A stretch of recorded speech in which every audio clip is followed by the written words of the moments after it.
औज़ुबिल्लाहिमिनश्शैतानिर्रजीम बिस्मिल्लाहिर्रहमानिर्रहीम। Dear students, अस्सलाम वालेकुम। उम्मीद है कि आप सब लोग खैरियत से होंगे। जी बेटा, क्रिटिकल थिंकिंग एंड रीजनिंग का जो हमारा सब्जेक्ट है उसका हम आज सेकंड लेक्चर जो है वो डिस्कस करने जा रहे हैं। इसका टॉपिक हमारे पास जो आज का है उसका नेम है critical thinking and reasoning introduction and definition. Critical thinking और रीजनिंग का इंट्रोडक्शन और डेफिनेशन को हम डिस्कस करने से पहले इसमें जो बेसिक टर्म्स इस्तेमाल हुई हैं पहले हम उसको जो है डिस्कस करेंगे। इसमें बेसिक टर्म में सबसे पहले हमारे पास जो टर्म इस्तेमाल हुई है, जो बार बार लफ्ज़ इस्तेमाल होगा, वो है क्रिटिकल। क्रिटिकल लफ्ज़ आपने बारहा सुना होगा। क्रिटिकल बेसिकली एक एडजेक्टिव है या एडजेक्टिव जिसे हम कहते हैं। तो बेटा ये क्रिटिकल क्या है, इसकी अगर हम डेफिनेशन देखें तो ये है एक्सप्रेसिंग एडवर्स और डिसअप्रूविंग कमेंट्स और जजमेंट। एक्सप्रेसिंग का मतलब होता है इजहार करना, एडवर्स का मतलब होता है उल्ट, मनफी, और डिसअप्रूविंग ना पसंदीदा, नागवार। कमेंट्स का मतलब होता है जो भी जवाब आता है, रद्द अमल आता है, और जजमेंट का मतलब होता है जो भी फैसला, जो भी अंदाज़ा, जो भी किसी चीज़ का जो इख्तितामिया हम कह सकते हैं। तो हम इसकी मुकम्मल उर्दू में डेफिनेशन ये कह सकते हैं कि क्रिटिकल का मतलब होता है किसी भी नागवार या मनफी जवाब को बयान करना, इजहार करना। बेसिकली ये नेगेटिव हम टर्म में इसको इस्तेमाल करते हैं, नेगेटिव मैनर में इस्तेमाल करते हैं। इसके बाद दूसरी टर्म जो हमारे पास बार बार इस्तेमाल होगी इस बुक में वो है thinking. What is thinking? Thinking क्या है? जी बेटा, थिंकिंग जो है अगर इसकी हम डेफिनेशन की तरफ जाए, सोच विचार को हम उर्दू में कहते हैं। ये भी एक नाउन है और एडजेक्टिव के तौर पर भी इस्तेमाल होता है। तो डेफिनेशन हम इसकी देखें तो डेफिनेशन इसकी बनती है द प्रोसेस ऑफ कंसिडरिंग और रीजनिंग अबाउट समथिंग। प्रोसेस एक अमल है, कंसिडरिंग जो कि कंसीडर करता है, किसी की तरफ तवज्जो दिलवाता है, और रीजनिंग या वजह बयान करता है अबाउट समथिंग, किसी चीज़ की। कोई भी ऐसा अमल जो किसी चीज़ की तरफ हमारा ध्यान दिलाता है या किसी चीज़ के होने या ना होने की वजह बताता है, ये हमारी है थिंकिंग। एक एग्जांपल लेते हैं, नमाज पढ़ रहे होते हैं तो मसलसल हम किसी ना किसी चीज़ के बारे में सोच रहे होते हैं, हमारे जहन में मुख्तलिफ किस्म के ख्याल चल रहे होते हैं, सो रहे होते हैं, हमें ख्वाब आ रहे होते हैं। तो ये सारी क्या है, हमारी मेंटल जो है स्टेट्स हैं, हमारी थिंकिंग है सारी की सारी। तो बेटा ये है हमारी थिंकिंग। तो थिंकिंग क्या है? एक ऑटोमेटिक प्रोसेस है, एक खुद ब खुद चलने वाला अमल है। तो बेटा थिंकिंग क्यों होती है? हम देखें, मुख्तलिफ चीज़ों के बारे में सोचते हैं कि आज मेरा पेपर है, मैंने उसमें किस तरह से इसको सॉल्व करना है, इसमें कौन कौन सी चीज़ें आ सकती हैं, उसमें कौन कौन सी चीज़ें जो हैं मैं इस तरह से अटैम्प्ट करूँगा। तो ये सारे के सारी हमारी बेसिक थिंकिंग चल रही होती हैं। इसकी हम छोटी सी एग्जांपल लेते हैं। थिंकिंग क्या है? आप क्लासरूम में बैठे हैं, टीचर आपको वाइट बोर्ड पे खड़े पढ़ा रहे हैं, आप जो है उस वक़्त आपका दिमाग किसी और काम में बिजी है, आप सोच रहे हैं कि मैं घर वापस जाऊंगा, जाके खाना खाऊंगा और सो जाऊंगा, और आप टीचर का लेक्चर भी सुन रहे हैं। अचानक आपको टीचर जो है वो आपको अपनी तरफ मुतवज्जे करता है और कोई क्वेश्चन आपसे पूछता है तो आप उसका जवाब भी देने में कामयाब होते हैं। मतलब कहने का ये, आप एक वक्त में आपका दिमाग जो है मुख्तलिफ प्रोसेस में होता है, मुख्तलिफ मराहल में गुजर रहा होता है, मुख्तलिफ चीज़ें सोच रहा होता है। तो ये सारे का सारा क्या कहलाता है? थिंकिंग कहलाता है। अब नेक्स्ट टर्म जो हमारे पास है वो है रीजनिंग, जिसमें इस्तेमाल होगी। रीजनिंग क्या है? रीजनिंग एक नाउन है। रीजनिंग का मतलब है वजह। कोई भी काम जो है, जो हुआ है, उसका मतलब क्या था, होने का मकसद क्या था। कोई भी काम जो हुआ है उसके पीछे हमारी होने की वजह क्या है। इसकी डेफिनेशन की तरफ जाएं तो हमें पता चलता है कि reasoning is the process of thinking during which the individual is aware of the problem identifies. कोई भी मसला जो हमारे सामने आया है, आइडेंटिफाई हुआ है, उसके बारे में कोई भी आदमी जो अवेयर हो जाए, जब एवेल्यूएट्स, उसके बारे में जो भी एवेल्यूशन करता है, मुख्तलिफ सोच विचार करता है, एंड डिसाइड्स, और फैसला लेता है कि इसका हल ये हो सकता है। तो ये सारी की सारी क्या है, रीजनिंग हो रही होती है। इन सिंपल वर्ड हम ये कह सकते हैं reasoning is the step wise thinking, एक मरहलावार जो है सोच विचार करने को रीजनिंग कहते हैं, विद द पर्पस और गोल इन माइंड। रीजनिंग के पीछे हमारा एक पर्पस चल रहा होता है, गोल चल रहा होता है कि ये मैं इस तरह इस तरतीब के साथ सोचकर इसके इस नतीजे पर पहुंचना चाहता हूं, दैट इज कॉल्ड रीजनिंग। ये होती है रीजनिंग। तो बेटा अगर हम थिंकिंग के बारे में और क्रिटिकल थिंकिंग के बारे में बात करें, तो क्रिटिकल का जो वर्ड है अगर हम इसको सेपरेट डिस्कस करें तो ये नेगेटिव मैनर में जाता है, लेकिन क्रिटिकल के साथ अगर थिंकिंग जो है वो जुड़ जाए तो ये दोनों पॉजिटिव और नेगेटिव मैनर में जाता है। क्रिटिकल थिंकिंग एक बेसिकली स्टेट ऑफ माइंड है, एक हमारी दिमागी हालत है कि हम हर चीज़ के बारे में जो भी हमारे सामने चल रही होती है हम उसके बारे में दोनों पॉइंट ऑफ व्यू से सोचते हैं, नेगेटिव पॉइंट ऑफ व्यू और positive point of view. In simple हम उसके फ़ायदे भी देख रहे होते हैं, हम उसके नुकसानात भी देख रहे होते हैं, या फिर हम इसको सिंपल से सिंपल इस तरह बयान कर सकते हैं कि हम कोई भी मसला जो हो रहा होता है, हमारे सामने मसला पेश आया होता है, हम उसको सबसे आसान तरीके में उसका हल तलाश करने की कोशिश करते हैं। That is called critical thinking. Critical thinking is very very important जो है हमारे पास होता है, एक पहलू है हमारी ज़िंदगी में हमको कामयाब करने के लिए। तो बेटा क्रिटिकल थिंकिंग को हम अगर डायग्रामेटिकल हम इसको बयान करना चाहें तो हम देखते हैं कि जो वर्ड क्रिटिक है तो ये हमारे पास क्रिटिसिज्म से निकला है, तनकीद जिसे हम कहते हैं, और इसके दोनों हमारे पास पॉजिटिव और नेगेटिव दोनों हमारे पास पहलू होते हैं। अब हम आते हैं नेक्स्ट हमारे टॉपिक की तरफ जो है क्रिटिकल थिंकिंग, जो हमारा बेसिक टॉपिक है आज का, क्रिटिकल थिंकिंग। क्रिटिकल थिंकिंग क्या है, इसकी डेफिनेशन जब हम देखते हैं तो हमें पता चलता है when you have ability to think clearly and rationally। rationally क्या है, rationally means when you have reason behind your statement। जब हम वाज़िया तौर पर सलाहियत रख रहे होते हैं सोचने की, किस तरह सोचने की, रैशनली। रैशनली का मतलब क्या है कि किसी भी बात को जो हमने सुनी है, देखी है, सोची है, समझी है, टू सपोर्ट योर स्टेटमेंट, हम उसको अपनी स्टेटमेंट को जो हम उसके बारे में बयान दे रहे होते हैं उसको सपोर्ट करने के लिए वजह बता रहे होते हैं, वजह बता रहे होते हैं कि मैंने इस बात को इसलिए सपोर्ट किया है, मेरी इस बात की तरफ हामी भरने की या इस बात को मेरा इनकार करने की वजह ये है। टू सपोर्ट योर बिलीव, हमारा जो बिलीव होते हैं उसको सपोर्ट करने के लिए जो हम अपनी रीज़न बयान करते हैं वो हमारी क्या कहलाती है, क्रिटिकल थिंकिंग कहलाती है। And you should be able to understand the logical connection between ideas. और क्रिटिकल थिंकिंग ही है जिसकी वजह से हम लॉजिकल आइडियाज़ के दरमियान जो है हम आपस में जो उनका रिलेशन है, कनेक्शन बनता है, उसको बयान करने के काबिल होते हैं। अब यहाँ पे एक लफ्ज़ आ गया हमारे पास logical. What is logical? Let us understand it with a pictorial example. तो हम मिसाल लेते हैं। लॉजिकल का लफ्ज़ जो है, आपकी ये जो बुक है जो हम मैंने आपको बताई थी परचेज करने के लिए, critical thinking and reasoning for ADP classes, इसका आपने टाइटल देखा होगा। तो बेटा ये टाइटल जो है हमें जब इसको हम देखते हैं तो हमें यहाँ पे 3 तस्वीरें नज़र आ रही हैं, फेस बने हुए हैं 3 लोगों के। आप देखें इसमें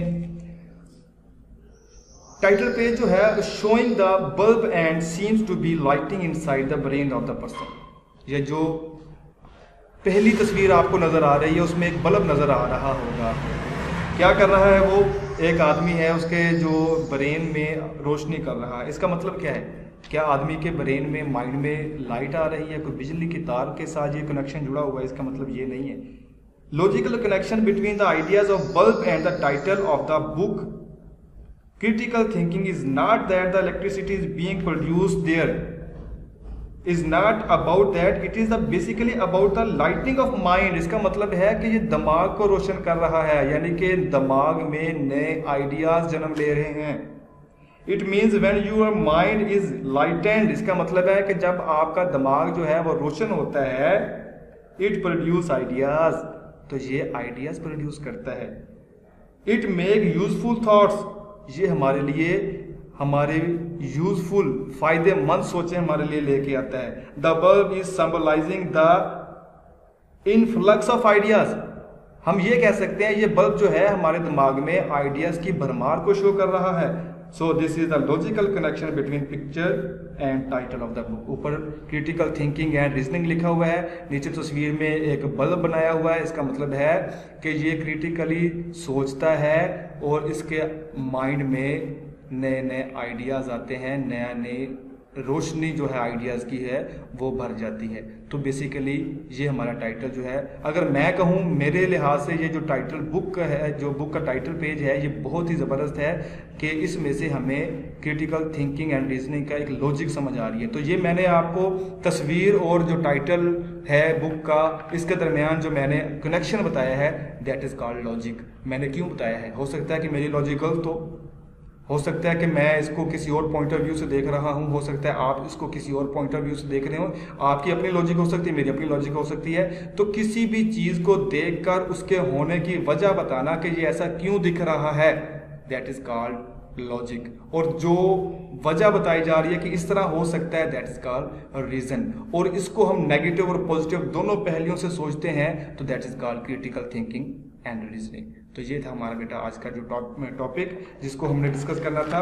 तो बेटा हम ये कह सकते हैं कि यही जो चीज़ है कि जब आप आइडियाज़ के दरमियान कनेक्शन, लॉजिकल कनेक्शन क्रिएट करते हैं, इसको समझना शुरू कर देते हैं, तो आप क्या कर रहे होते हैं? क्रिटिकल थिंकिंग कर रहे होते हैं। अब क्रिटिकल थिंकर जो होता है, कोई भी क्रिटिकल थिंकर जो होता है, उसकी क्वालिटी क्या होती है? एक क्रिटिकल थिंकर जो होता है उसमें क्या खूबी होगी कि वो अच्छा क्रिटिकल थिंकर बन सकता है? Good critical thinker can draw reasonable conclusion from the set of information. को कोई भी आदमी है वो क्रिटिकल थिंकर बनना चाहता है, तो उसके सामने कुछ इंफॉर्मेशन का ढेर रख दिया जाए तो वो क्या करता है? वो ड्रॉ करना चाहता है रीजनेबल कंक्लूजन, कोई भी रीजनेबल कंक्लूजन, नतीजा उसमें से अखज़ करने की कोशिश करता है और डिस्क्रिमिनेट करता है useful and less useful data to solve problem. अब उस डाटा में से वो अपने ज़रूरत का और अपने जो है ज़रूरत का जो डाटा होता है उसको उस डाटा से अलग करने की कोशिश करता है, जो उसके सॉल्विंग द प्रॉब्लम में काम नहीं आएगा, जो प्रॉब्लम सॉल्व करने के काम नहीं आएगा और डिसीजन बनाने के काम नहीं आएगा। वो डाटा को अलग करने की कोशिश करता है और वो डाटा रखने की कोशिश करता है जिसको वो इस्तेमाल करके किसी नतीजे पे पहुंचना चाहेगा। तो that is called a quality of a good critical thinker. For example एक लॉयर है, लॉयर क्या करता है? कोई भी केस उसके पास जब आ जाता है, कोई भी केस जब वो हैंडल करता है, तो वो सोचता है कि ये केस मेरे पास आया है, इसके नेगेटिव और पॉजिटिव पहलू क्या हैं? क्या वो ये जो रीज़न दे के, ये दफात बता के कोर्ट में ये केस जीत जाएगा? अगर उसको लगे कि वो ये बातें बताएगा, ये जो है रेफरेंस पेश करेगा अदालत के सामने, जज के सामने, तो वो केस जीत सकता है। अगर उसको लग रहा होता है कि ये पहले मैंने इस तरह केस लड़ा था, ये बात मैंने की थी तो मैं केस हार गया था, तो वो बातों को स्किप कर देगा, नया जो है वो रेफरेंस तलाश करने की कोशिश करेगा। अगर वो केस हार के भी उन्हीं रेफरेंस को रिपीट करने की कोशिश करेगा, that will be not a good critical thinker. अगर वो उसको दोबारा रिपीट करेगा तो हम उसको क्रिटिकल थिंकर नहीं कहेंगे, क्योंकि उन्हीं चीज़ों को वो इस्तेमाल करके पहले केस हार चुका था। अगर वो ये सोचेगा कि ये नई बातें हैं, नए आइडियाज़ हैं, इनको मैंने यहाँ पे अप्लाई मुझे करना चाहिए, तो that will be called a good critical thinker. दूसरा हम इसकी एक एग्जांपल लेते हैं कि मैनेजर है, वो कुछ चीज़ें सेल करता है, उसने एम्प्लॉइज रखे हुए हैं, तो वो एक परफॉर्मर है जो वहाँ पे उसने अपने दफ्तर में रखा हुआ है। जो भी कस्टमर उसके पास आता है तो उसको कहता है कि इसको अपनी जो है राय के साथ, ओपिनियन के साथ फिल करके, सजेशन के साथ आप यहाँ पे रख दें कि हमारा जो है बिज़नेस जो है आपको पसंद आ रहा है, हमारी सर्विसेज पसंद आ रही हैं, क्या इसमें हम इम्प्रूवमेंट कर सकते हैं, कौन सी बातें जो हैं आपको यहाँ पे आके ऐसा महसूस होता है कि ये बातें यहाँ पे नहीं होनी चाहिए, ये काम यहाँ पे नहीं होने चाहिए। तो सारी की सारी जो है वो अपना डाटा इकट्ठा करता है और बाद में उसको इवेल्युएट करता है कि क्या ये जो हमारा दफ्तर चल रहा है, हमारी ऑर्गेनाइजेशन चल रही है, इसमें कौन कौन सी कमियां, कौन कौन सी खामियां रह गई हैं। अगर एक ही बात मुख्तलिफ लोगों ने लिखी हो कि आपकी सर्विसेज जो है वो जो फास्ट नहीं है, आपका जो अमला है तावन नहीं करता, या आपके जो है प्रोडक्ट जो है उसमें ये खामियां आ रही हैं, तो वो उसको रिमूव करने की कोशिश करेगा। क्रिटिकल थिंकर जो है वो इसको अच्छी तरह से यूटिलाइज करेगा। तो ये बेटा कुछ एग्जांपल्स थी। मैंने आपको बेटा बुक लेने का कहा था, critical thinking and reasoning for ATP classes, doctor Mohammad Sadiq साहब की लिखी बुक है। तो ये बुक जो है फाइनल तो नहीं है, हम ये नहीं कह सकते कि 100% इसी में से सब कुछ आएगा, तो कुछ ना कुछ हमें गाइडलाइन इसमें से मिल रही है। तो इस पर 100% हमने इस पर रिलाय नहीं करना, हम और भी मटेरियल जो है वो लेंगे, आपको और भी मटेरियल दिया जाएगा। जो भी बुक मार्केट में आएंगी मैं आपको गाय बगाए उसके बारे में बताता रहूँगा। तो बेटा ये क्रिटिकल थिंकिंग जो अभी हमारे पास बुक अवेलेबल है, आप ये तो परचेज करें। अब इसका जो पेज नंबर 1 है उस पर थोड़ा सा इंट्रोडक्शन दिया हुआ है क्रिटिकल थिंकिंग का। उसमें कहा गया है Allah has given us many mental abilities, Allah ताला ने हमें बहुत सारी जो है दिमागी सलाहियतें दी हैं। Unfortunately we do not make full use of these abilities, लेकिन बदकिस्मती से हम इन तमाम एबिलिटीज़ का सही तरह से इस्तेमाल नहीं करते।